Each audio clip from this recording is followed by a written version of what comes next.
Plus de 15 siècles que cela dure, c'est le cinquième pilier de l'islam, c'est le pèlerinage à la Mecque. D'où nous vient la pratique?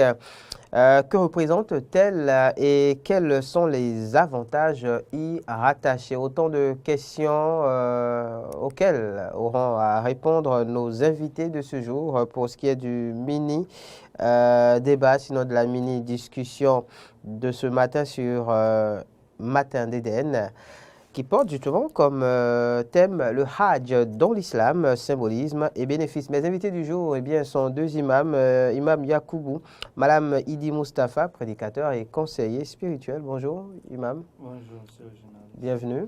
Merci à vous. Merci à vous aussi d'avoir accepté notre invitation. C'est le plaisir partagé. Vous n'êtes pas seul, évidemment, en face de vous. Nous avons le secrétaire général de la communauté musulmane d'Akassato, Imam Lawal Taïrou. Bonjour. Bonjour, monsieur le journaliste. Bienvenue à vous. Merci. Merci d'avoir accepté l'invitation. Merci aussi à vous pour l'invitation. Merci de nous aider justement à, on va dire, éclairer la lanterne des uns et des autres par rapport à cette thématique en rapport avec le Hajj dans l'islam. Je le disais dans mes propos liminaires, ça remonte à plus de 15 siècles déjà, la pratique. Et c'est le cinquième pilier donc, dans l'islam justement. D'où nous vient la pratique du Hajj dans l'islam, à proprement parler? Merci, alhamdulillah, wa salatu wa salam ala nabiyina Muhammad sallallahu alayhi wa sallam. Et comme vous l'annoncez, 15 siècles, je dirais plutôt plus de 15 siècles. Plus de 15 siècles. Parce que cela n'a pas commencé avec l'arrivée de Muhammad sallallahu alayhi wa sallam. Ça existait même. Ils ne savaient même pas qui va venir sur la terre. Donc, ça fait des millions d'années, ou bien des milliards d'années même, avant l'arrivée du prophète Muhammad sallallahu alayhi wa sallam. Et tout ce que le musulman fait, la source, c'est le décret d'Allah. Si Allah décide, il nous rend quelque chose d'obligatoire. C'est en ce sens que le musulman, il pratique cela. Donc, la pratique du Hajj nous vient de notre source principale de législation qui est le Coran. Où Allah nous dit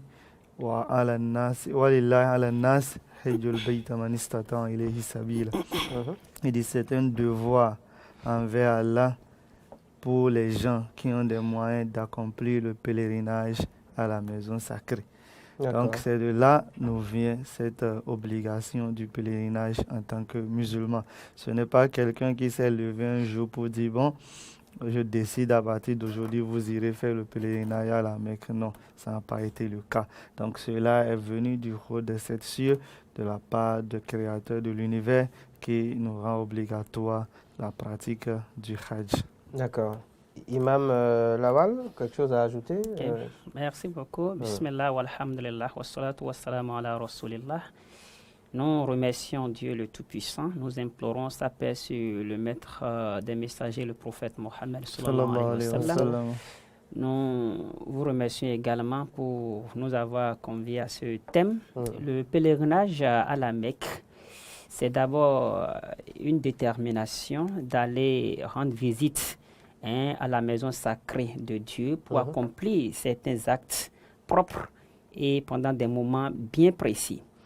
Et comme le disait tantôt tout à l'heure le frère, le pèlerinage à la Mecque a sa source aussi bien dans le Coran que dans la Sunna de notre prophète Mohammed sallallahu alayhi wa sallam. C'est à juste titre que vous allez voir dans le Coran, il y a toute une sourate qui porte ce nom, le nom pèlerinage. Il s'agit de la sourate 22 du glorieux Coran pour montrer un peu l'importance de la chose. Et dans cette même sourate, Allah dit à notre messager, le prophète Muhammad, pour parler de la source, il dit وَأَذِّمْ فِي النَّاسِ بِالْحَجِّ يَأْتُوكَ رِجَالًا وَعَلَى كُلِّ ضَامِرٍ يَأْتِينَ مِنْ كُلِّ فَجٍّ عَمِيقٍ. Il s'adressait au patriarche même du monothéisme pur qu'on appelle le prophète Abraham, le prophète Ibrahim alayhi salam. Dieu lui dit, annonce aux gens, il faut leur faire l'annonce de faire le pèlerinage, d'effectuer le pèlerinage. Et Dieu dit dans ce verset que Ya'atina min kulli fajin amik. Ils viendront d'abord rijalan, à pied, ou ala kulli damirin, ils viendront avec des montures un peu partout. Et min kulli fajin amik, même dans des endroits les plus loin, ils vont quitter là pour venir visiter ce lieu-là. Donc c'est déjà ancré dans le Coran depuis fort longtemps, avant même l'arrivée de notre prophète Mohammed sallallahu alayhi wa sallam. C'est ce qui justifie la détermination que vous allez voir un peu partout aujourd'hui, où quand le moment s'approche, tout le monde veut y aller, parce que Dieu dit liyashhadu manafi'a lahum, afin qu'ils puissent voir les avantages énormes qu'on leur a accordés à travers cet acte-là. Justement, cet acte-là et les avantages, on va en parler dans la suite de notre discussion de ce matin. Mais avant, j'ai une question que je m'en voudrais de ne pas poser. Alors, donc, cela est rattaché évidemment aux prescriptions, on va dire, de Allah. Ça remonte donc à des siècles et des siècles. Mais pourquoi en ce lieu précis? Est-ce qu'on sait? Oui, en ce lieu précis, parce que comme il a annoncé dans les versets, et comme je l'avais dit au départ, c'est parce que c'est Allah qui a voulu à ce lieu-là. Oui. Parce que dans le même Coran, Dieu dit Inna awwala baytin wudi'a lin-nas lallazi bi Bakkata mubaraka. La première maison ou bien le premier temple qui fut édifié pour les gens dans le but de pratiquer, de prier, est cette maison de la Baka qui est la Mecque, la Kaaba. Donc, c'est le premier temple que Dieu a institué sur la terre et il a autorisé qu'on fasse des prières dedans. Donc, c'est pour cela, c'est une décision d'Allah et derrière les décisions d'Allah, c'est lui qui sait pourquoi il a décidé ainsi. Mais aujourd'hui, d'autres démontrent à travers les études scientifiques que la Kaaba, c'est le centre de la terre. Et ainsi, mais il y a des raisons qu'on peut savoir et que des raisons que nous ne pouvons pas savoir. Mais ce que nous savons, c'est Allah qui a voulu que ça soit en ce lieu précis depuis des siècles qu'on fasse le pèlerinage. Et des générations avant nous l'ont fait depuis le temps de Noé, le prophète Noé alayhi salam, depuis même notre père Adam, lui-même il a fait son pèlerinage et les générations après lui ont continué par faire ce pèlerinage et cela continuera jusqu'à la fin des temps. D'accord. Oui, justement, ce lieu, merci beaucoup. La question du lieu, il y a plusieurs éléments qui expliquent un peu le caractère particulier de cet endroit. Le tout premier élément, quand on revient toujours dans le Coran, Dieu nous dit La uqsimu bihadal balad. Moi, Dieu, je jure à travers cette cité-là, qui est la Mecque. Et le grand ne jure que par ce qui est grand. Ce qui nous est recommandé en islam, quand tu dis la vérité, tu veux jurer, tu peux jurer par Dieu. Mais Dieu, à lui, peut jurer par ce qu'il veut parmi ses créatures. Donc, s'il jure par ce lieu, c'est pour nous montrer un peu la grandeur de cet endroit-là. Deuxième élément qui estime la sacralité de cet endroit, c'est même la parole de notre prophète Mohammed sallallahu alayhi wa sallam qui nous a dit la mosquée sacrée de la Mecque, quand tu as la chance d'effectuer ce déplacement et tu accomplis 2 rakats, une seule rakat dans ce lieu-là est l'équivalence de 100 000 rakats dans les mosquées ordinaires. Tu as accompli une seule rakat, c'est comme si tu as accompli 100 000 rakats. Ça fait deuxième élément. Troisième élément qui nous montre encore le caractère particulier de cet endroit, c'est un lieu où tout musulman, partout dans les coins et recoins du monde, quand on veut prier, on y fait face. On se dirige vers la Kaaba pour accomplir nos prières. Tout ceci montre un peu que c'est un endroit pas comme les autres endroits, mais c'est un endroit qui est émaillé de beaucoup de bénédictions qu'on ne peut même dénombrer pêle-mêle. Et en plus, on dit, comme Dieu nous le dit également, il y a des signes. Il veut que nous observons ces merveilles, ces signes.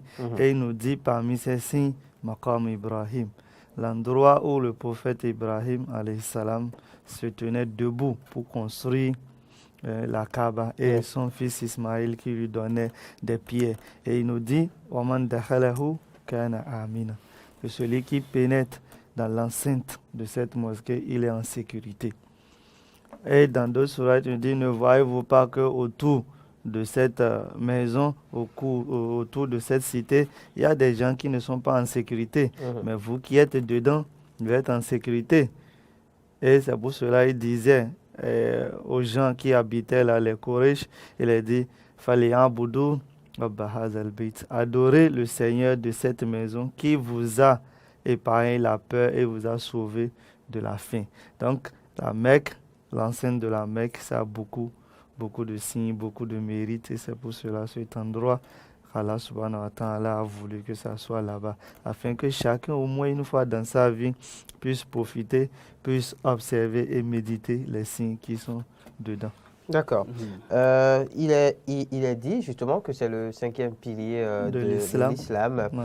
Qu'est-ce que cela renferme concrètement comme signification? Merci beaucoup, monsieur le journaliste. Et effectivement, comme vous êtes en train de le dire, le prophète Mohammed a dit que l'islam est basé sur 5 piliers. Il a commencé par l'attestation de la foi, les prières obligatoires, et la zakat, l'impôt, le mot légal, et le pèlerinage et le jeûne du mois de Ramadan. Alors, quand on fait une analyse approfondie de ces différents piliers cités, vous allez voir qu'il y a des piliers qui ont trait au physique. Quand je prends par exemple la prière, c'est le physique. Quand je prends par exemple la zakat, c'est le moyen financier. Et quand on prend par exemple le pèlerinage, ça regroupe les deux. Il y a là déjà l'élément physique, parce que le pèlerin va fournir des efforts, il y a des actions, des actes à poser. Il y a maintenant le moyen. Donc, c'est pour dire que c'est un acte d'adoration qui regroupe en réalité tout ce qui a trait, qui est le centre en quelque sorte de tous les piliers de l'islam. Et mieux, et le pèlerinage à la Mecque pour le musulman, c'est un acte qui vient en réalité le retransformer. Ça vient réadapter en réalité son contact avec Dieu le Tout-Puissant. Parce que celui qui a la chance de l'effectuer, comme l'a le fait, ne serait-ce qu'une seule fois dans sa vie, avec des moyens licites, il revient à la maison exactement comme le jour où sa maman l'a mis au monde.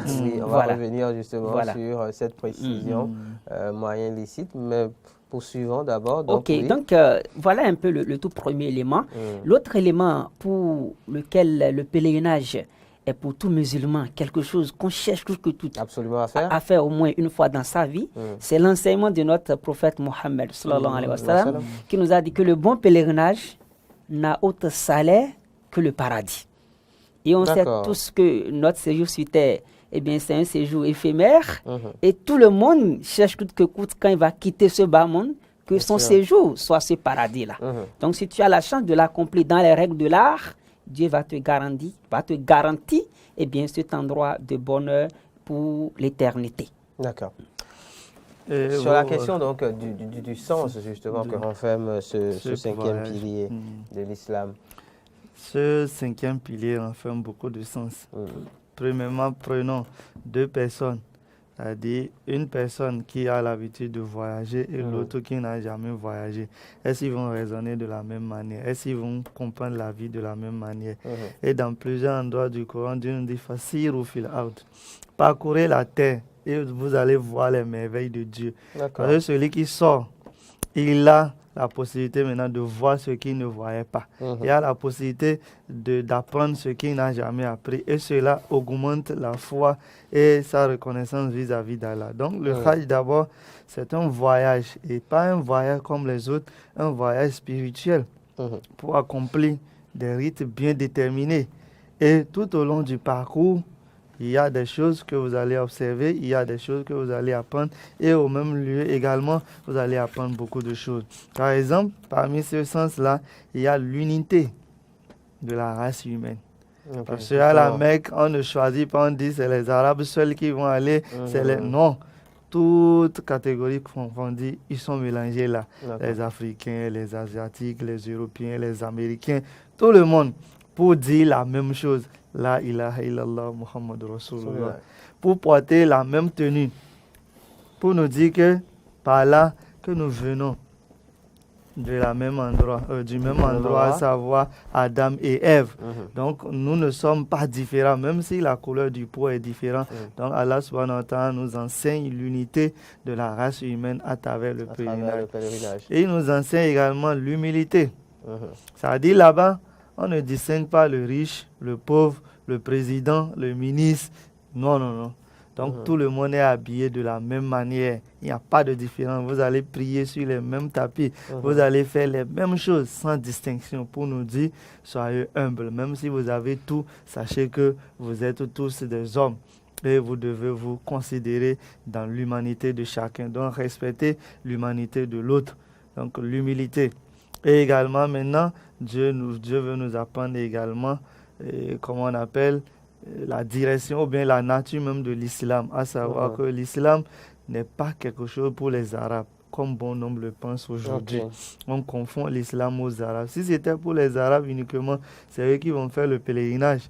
Nous allons chercher quoi là-bas? Donc Dieu nous veut nous montrer l'universalité de cette religion qui n'est pas limitée à un peuple déterminé. Donc c'est pour tout l'univers.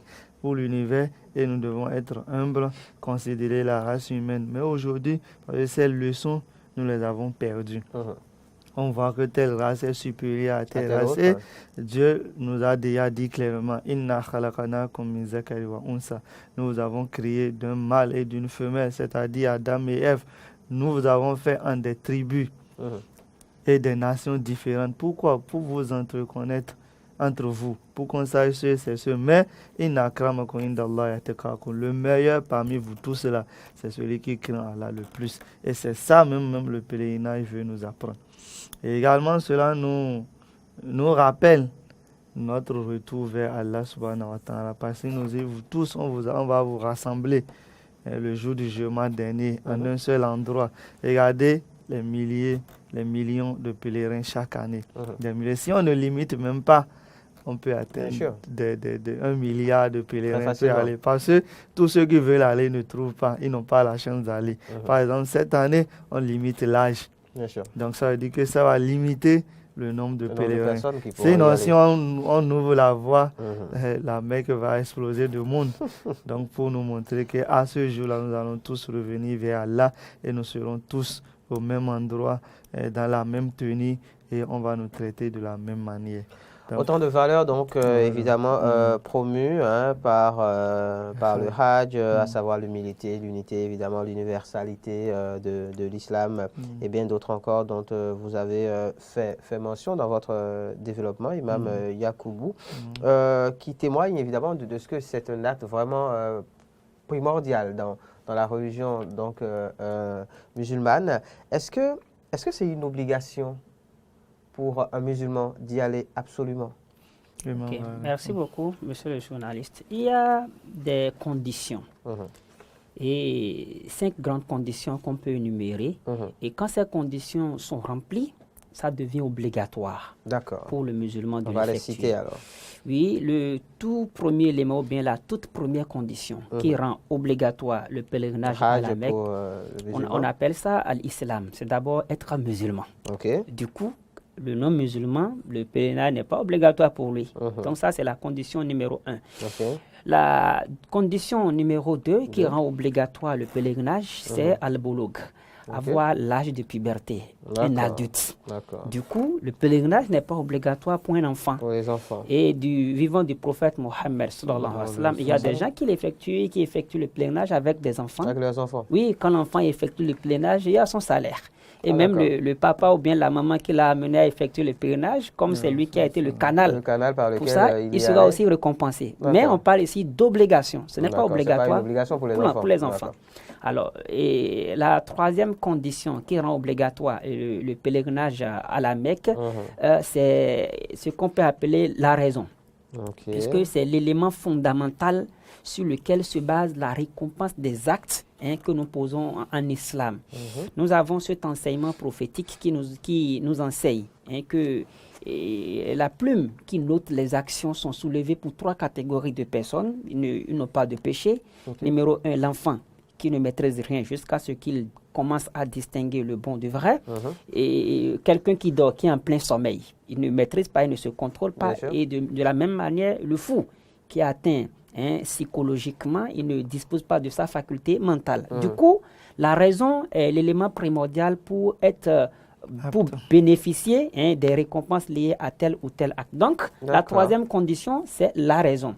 Et la condition... Être en pleine possession, c'est ça, de ses facultés. De ses facultés, et surtout ses facultés mentales. Et l'autre condition également qu'on peut aussi énumérer après la raison, c'est al-hurriya, qui veut dire être libre. La liberté. hein, ne pas être sous l'autorité de X ou de Y, être en mesure d'effectuer, de faire ses allers-retours comme cela se doit. Et enfin, la toute dernière condition qu'on peut citer dans ce cas, c'est maintenant les moyens. Et ici, quand on parle des moyens, il faut appréhender ça sous deux aspects. Le tout premier élément, c'est d'abord les moyens physiques. Être en bonne santé. On peut avoir l'argent, on peut avoir tout. Quand on n'a pas tout ce qu'il faut, on ne peut pas l'effectuer. Et vous allez encore voir cette année que volet santé est encore corsé par des différentes mesures, tout cela. Voilà. C'est pour dire que quand on n'a même pas, quand on a l'argent, et on n'a pas ce moyen-là, on peut demander à quelqu'un de l'effectuer à sa place. C'est possible. C'est possible. Et après cela, ce qui rentre toujours dans le cadre des moyens maintenant, c'est l'argent. Il ne faut pas seulement se focaliser sur ce que tu vas manger, boire là-bas pour la monture et laisser la famille affamée. Il faut avoir des moyens suffisants, les moyens qui vont te permettre d'accomplir tes actes comme cela se doit et qui vont te permettre de mettre à l'aise la femme et les enfants, la famille à la maison avant de prendre le départ. Voilà un peu ce qu'on peut dire par rapport aux conditions qui rendent obligatoire le pèlerinage à la Mecque pour le musulman. D'accord. Quand ces 5 conditions sont réunies, eh bien, le pèlerinage à la Mecque devient une obligation pour le fidèle musulman. Autrement, on peut comprendre que ce dernier n'y aille pas. Et cela n'aura pas d'incidence sur, on va dire, enfin, sa vie après la mort. Non, c'est comme il a dit. Au paradis ou pas, voilà. Non, c'est un pilier, conditionné, conditionné, comme l'imam l'a bien expliqué. Si tu n'as pas les moyens, parce qu'il y a des critères que tu peux remplir, à savoir l'islamité, la raison, la santé. Ça, voilà. Mais si tu n'as pas les moyens financiers, tu ne peux pas y aller. Et là, on ne te tiendra pas compte de ça. Parce que c'est Allah qui donne ces moyens. D'accord. C'est lui qui ne t'a pas accordé cela. Mais par contre, si tu as tous ces moyens, l'argent et tout, et tu ne fais pas, c'est un péché. C'est un péché, d'accord. Sur la question des moyens, justement, Imam Lawad Taïrou a parlé tout à l'heure de moyens licites. Et j'ai promis revenir là-dessus. Oui. Justement, parlons-en maintenant, très rapidement. Ok. Merci beaucoup. Par rapport à la licéité des moyens, monsieur le journaliste, tout ce qu'on fait en islam doit être basé sur ce qui est pur. Le prophète Mohammed, c'est lui qui a dit « Inna Allaha tayyibun wa la yaqbalu illa tayyiba » qui veut dire « Dieu est pur ». D'accord.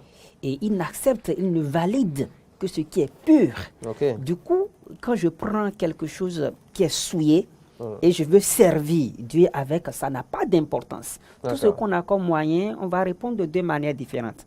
D'abord la source, et ensuite maintenant ce à quoi on l'a investi, l'utilisation. Donc le prophète a cité en parabole un monsieur bien qui est en plein voyage et qui est souillé, il mange de l'illicite, il se nourrit de l'illicite, et il t'en sert debout, dit Dieu, je veux ci. Et pour terminer, il dit une personne qui se trouve dans ces conditions-là, comment voulez-vous que ces prières soient exaucées? Pour nous dire, la validation de nos actes est essentiellement conditionnée par les moyens qui nous ont permis à poser l'acte. Du coup, si je prive quelqu'un de son droit, je prive quelqu'un de ce qui lui revient, et c'est avec ça, moi, je vais effectuer mon pèlerinage, et si je reste à la maison, c'est encore mieux pour moi. Ça n'a pas d'importance. Raison pour laquelle tout ce qui va me permettre de faire mon pèlerinage, je dois me rassurer que je l'ai gagné licitement, afin que cela n'impacte négativement le salaire que j'espère à travers ce voyage. D'accord, donc il y a, disons qu'il y a donc encore une condition qui vient s'ajouter à la 5e condition qui est rattachée aux moyens. Pour dire que oui, il faut avoir les moyens d'y aller, mais des moyens licites. Et non seulement des moyens licites avec une intention qui est bonne. Il faut la sincérité dans l'intention. Parce qu'on a insisté sur les moyens licites. C'est pour cela Allah même et son prophète n'ont pas rendu obligatoire le Hajj pour tout le monde. On a dit pour celui qui a les moyens. Donc il faut les cesser licitement et dans une bonne intention. Parce que le Hajj, ce n'est pas un plaisir, on veut aller faire. Ce n'est pas pour aller faire le tourisme. Ce n'est pas pour aller se montrer, pour se vanter. Je vais pour Allah. Donc, il faut que les moyens que je vais réunir soient des moyens agréés par Allah pour aller l'accomplir. On ne donne pas ce qui n'est pas bon à Dieu. Il faut lui donner ce qui est bon. Et dans tous les domaines de notre adoration. C'est la même chose, même le tabaski. Le mouton, il faut le payer avec des moyens propres, des moyens licites. Il faut pas chercher ce qui est souillé pour dire que tu vas donner à Allah. Pour continuer sur la question des moyens, parce que c'est quand même, on va dire, un point assez important, essentiel d'ailleurs, c'est bien souvent cette raison-là qui empêche d'aucuns d'y aller. Qu'en est-il de ceux qui vont, par exemple, passer de l'argent auprès de quelqu'un ou d'une institution pour y aller? Est-ce que c'est licite ou est-ce que c'est agréé par la religion ou pas? Non, ça dépend des cas. Supposons que quelqu'un qui a de l'argent et il espère quelque chose, c'est-à-dire il a vendu et il attend qu'on lui paye. Donc quoi qu'en soit, d'une manière ou d'une autre, ça va tomber. Or, le pèlerinage a un temps. Bien sûr. Et peut-être le créancier, pour que lui rembourse, le temps du Hajj va passer. Ça peut se comprendre. Nos vies ne sont pas dans nos mains. Lui, il peut passer chez quelqu'un et aller, parce qu'il a l'argent quelque part. Mais quelqu'un qui n'a pas de l'argent, il n'espère rien de nulle part, il va aller s'endetter pour aller à la Mecque, ce n'est pas autorisé. D'ailleurs, même si tu es endetté, comme l'imam l'a dit, parmi les moyens, il faut garantir pour ta famille. Dans les conditions, tu vas faire un prêt, qu'est-ce que tu veux laisser à la famille? Si tu es endetté, qu'est-ce que tu veux aller chercher à la Mecque? Il faut rembourser les créanciers. Parce que le prophète sallallahu alayhi wa sallam nous dit, celui qui est endetté, il meurt, il est attaché, il ne rentre pas au paradis tant que les dettes ne sont pas remboursé. Maintenant, si tu as les moyens d'aller au pèlerinage et tu as les gens à qui tu dois, tu vas aller chercher. Il faut les régler. Ça veut dire que tu n'as pas encore les moyens. Donc, c'est important ce point-là. Il ne faut pas aller faire un prêt. Parce que c'est souvent ceux qui veulent faire le matu vu, qui vont aller faire des prêts pour aller au pèlerinage pour qu'on les appelle à l'Hadji aussi. Ce n'est pas ça. D'accord.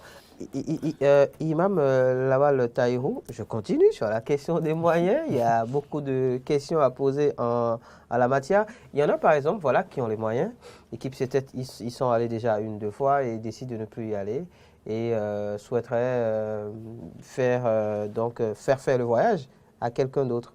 Alors, si je me retrouve dans ce contexte où c'est moi qui suis dans le besoin et que Inks, par exemple, monsieur Inks a envie de me faire voyager, mais qu'après je me rends compte, sinon je sais que ces sources de revenus ne sont pas forcément licites.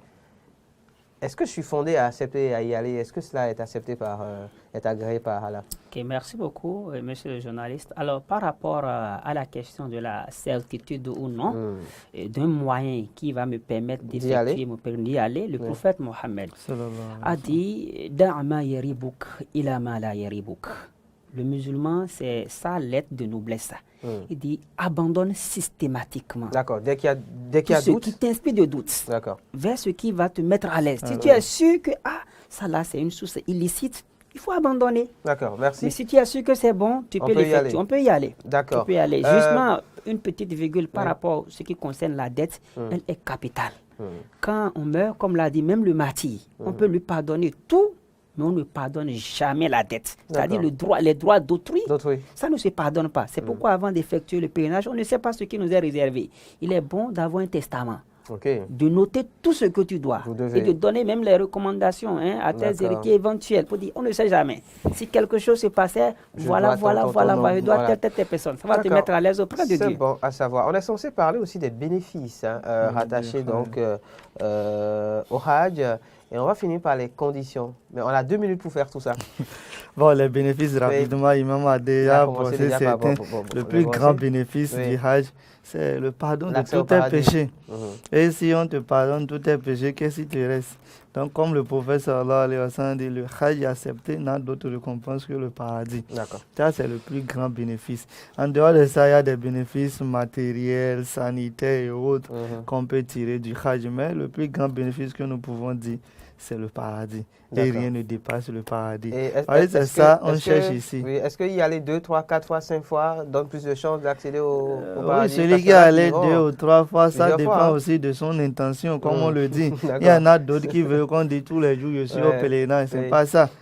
Donc, si son intention sincère, c'est cette pureté qu'il recherche pour retourner vers son Seigneur, alors il a plus de chances d'avoir le paradis. Si en dehors du pèlerinage, il ne fait pas ce qui va encore lui créer des problèmes. À l'encontre, justement, des recommandations de Allah. D'accord. Sur la question maintenant, pour finir, des conditions de participation au Hajj 2022, quelles sont-elles au Bénin cette année? Au Bénin, comme je le disais, en dehors des conditions que nous connaissons, il y a une condition d'âge, ou bien que le royaume a institué. Et ils sont dit, celui qui dépasse 65 ans, il n'aura pas la chance cette année d'accomplir le pèlerinage. Donc il y a ça. Et c'est à cause de la crise sanitaire qu'on met ces précautions afin de ne pas aller chercher les bénédictions et encore créer d'autres soucis. Donc, ce qui est de nouveauté, c'est ça. Et cette année, le gouvernement s'implique davantage et il y a le RAVIP que tout le monde doit faire pour pouvoir bénéficier du passeport biométrique parce que le royaume dit qu'il n'accepte pas un passeport qui n'est pas biométrique. D'accord. Donc, il faut que chaque pèlerin puisse avoir le passeport biométrique et la condition, c'est de faire le RAVIP. Donc, tous ceux qui ont l'intention de faire le pèlerinage, ils doivent aller s'enrôler pour le RAVIP et maintenant faire les démarches pour avoir le passeport biométrique. Et les autres conditions, ils les auront auprès de leurs convoyeurs qui sont en étroite collaboration avec le comité que le gouvernement a mis sur place pour que le Hajj soit une réussite parfaite. Cette année. D'accord. Imam Lawal Tahirou. Oui, ok. Merci beaucoup. Et en plus de tout ce que le frère citait par rapport aux conditions, il faut noter que le pèlerinage à la Mecque ne se résume pas seulement aux activités qu'on a accompli là-bas. La préparation commence dès ce soir, ici. Donc, du coup, il faut avoir les notions. Il ne faut pas aller juste comme quelqu'un qui ne s'y connaît pas. Il faut apprendre chaque étape. Puisque c'est des étapes à franchir. Telle étape, on fait quoi, Il faut apprendre tout cela avant de là. Ce qui est important pour bénéficier pleinement de tout ce qu'il y a autour, c'est deux conditions fondamentales citées par le Coran. La toute première condition, c'est ça le frère a dit, c'est d'abord la sincérité de l'acte. On ne va pas au pèlerinage pour le titre. Pour le titre. Et après cela, c'est de faire en sorte que tous les actes à poser puissent être conformes à la pratique même du prophète, à la sunna du prophète. Si ces deux conditions sont respectées, on sera récompensé immensément. Immensément, d'accord. En parlant évidemment des conditions de participation, l'imam Yacoubou Malam Idi Moustapha en a cité quelques-unes déjà. Je pense que cette année, il a fait mention de ce qu'il ne faut pas avoir plus de 65 ans, par exemple. Bien sûr, bien sûr. Il y a les critères d'âge, en termes de... Il y a les tests PCR aussi qu'il faut faire par rapport à la COVID. On suppose que les années qui vont venir vont enlever critères d'âge parce que malheureusement, il y a beaucoup de nos mamans. Bon, c'est maintenant Dieu a facilité que quelqu'un qui venait. Voilà, qu'il aille là. Donc, on prie Dieu pour que ces conditions soient sautées, pour que tout le monde puisse avoir accès. Merci beaucoup d'être venu en plateau. Imam Lawal Tahirou, je rappelle que vous êtes le secrétaire général de la communauté musulmane d'Akassato. Vous êtes l'imam de la mosquée rappelez-moi, de l'internat universitaire. L'internat universitaire, justement, de Zopa. Et juste en face de vous, c'est l'imam Yacoubou Malam Idi Moustapha, prédicateur et conseiller spirituel. Imam de quelle mosquée? En Sordine. D'accord, c'est dans Bido Cessi, d'accord. Donc, merci à vous deux d'être venus en plateau. Merci d'être venus partager avec nous vos connaissances en la matière.